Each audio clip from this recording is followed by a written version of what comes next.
প্রিয় নেত্রীকে শেষ বিদায় জানাতে এবং জানাজায় অংশ নিতে দেশের বিভিন্ন প্রান্ত থেকে রাজধানীর মানিক মিয়া এভিনিউয়ে ছুটে আসে লাখো জনতা। সবার চোখে মুখে বিষণ্ণতার ছাপ। তারা বলছেন, গণতন্ত্র প্রতিষ্ঠায় নিজের জীবন উৎসর্গ করা এই কিংবদন্তির শূন্যতা কখনোই পূরণ হবে না। খালেদা জিয়ার অসম্পূর্ণ কাজ তার উত্তরসূরি ও সন্তান তারেক রহমান সম্পূর্ণ করবেন বলে প্রত্যাশা জানান জানাজায় শরীক হওয়া সাধারণ মানুষ। বিস্তারিত ইমদাদুল্লাহ বাবুর রিপোর্টে। মোনালিসা হেভি ফ্লো 15 পিস প্যাকেটের সাথে 8 পিসের একটি প্যাকেট একদম ফ্রি।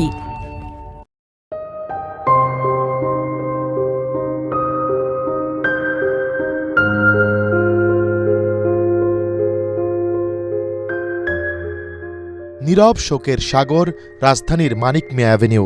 শহরের চিরচেনা বৃহৎ এই প্রাঙ্গণ বুধবার প্রস্তুত করা হয় তিনবারের সাবেক প্রধানমন্ত্রী বেগম খালেদা জিয়াকে শেষ বিদায় জানাতে। সকাল থেকে দূর দূরান্তের বিভিন্ন জেলা থেকে প্রিয় নেত্রীকে শেষ বিদায় জানাতে এখানে ছুটে আসেন বিএনপির লাখ লাখ নেতাকর্মী ও জনতা।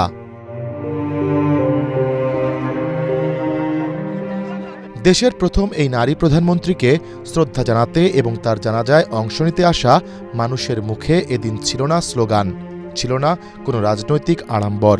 উচ্চকণ্ঠ ছাড়াই এক গভীর বিষণ্ণ হৃদয় আর অশ্রুসজল চোখ নিয়ে মানুষের স্রোত এসে মেলে মানিক মিয়া অ্যাভিনিউয়ের মোহনায়।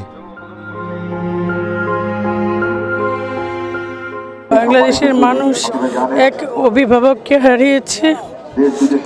আমরা আসলে ম্যাডামের চলে যাওয়া এটা বর্ণনা করার মতো না।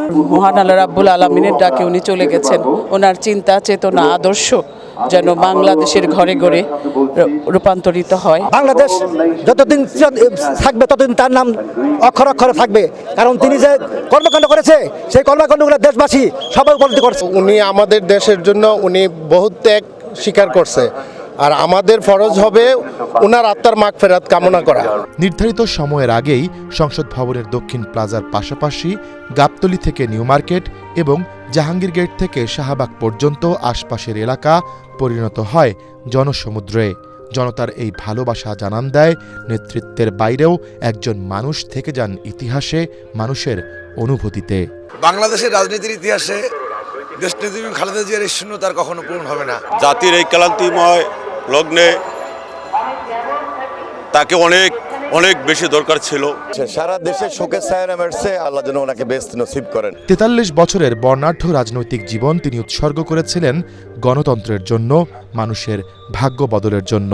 বেগম খালেদা জিয়ার রেখে যাওয়া সেই আদর্শ আর গণতন্ত্র প্রতিষ্ঠার সংগ্রাম তার উত্তরসূরিরা এগিয়ে নেবেন এমন আশা জানাজায় আসা মুসল্লিদের। ইনশাআল্লাহ তারেক রহমানের হাত ধরে খালেদা জিয়ার এই শূন্যতা পূরণ করে নেবে। তার আদর্শ আমরা বুকে ধারণ করে আমাদের আগামীর রাষ্ট্রনায়ক জনাব তারেক রহমানের নেতৃত্বে আমরা বাংলাদেশ গড়ব। গেল ২৩ নভেম্বর সংক্রমণ ও নিউমোনিয়া নিয়ে রাজধানীর এভার কেয়ার হাসপাতালে ভর্তি হন খালেদা জিয়া। চিকিৎসকদের সব চেষ্টা ব্যর্থ করে মঙ্গলবার ভোরে শেষ নিঃশ্বাস ত্যাগ করেন মহিয়সী এই রাজনীতিবিদ। এই দেশের মাটি এবং মানুষ আমার সবকিছু, কথাগুলো বিএনপি চেয়ারপারসন বেগম খালেদা জিয়ার। তার প্রতি ভালোবেসে শেষ বিদায় জানাতে রাজধানীর মানিক মিয়া অ্যাভিনিউয়ে ভিড় করেন অসংখ্য মানুষ। তার কৃতকর্ম এবং রাজনৈতিক প্রজ্ঞা যেগুলো তিনি রেখে গেছেন সেগুলোর মাধ্যমে তিনি বেঁচে থাকবেন মানুষের মনে অনন্তকাল, এমনটাই বলছেন জানাজায় অংশ নেয়া মুসল্লিরা। ইমদাদুল্লাহ বাবু, ATN বাংলা, ঢাকা।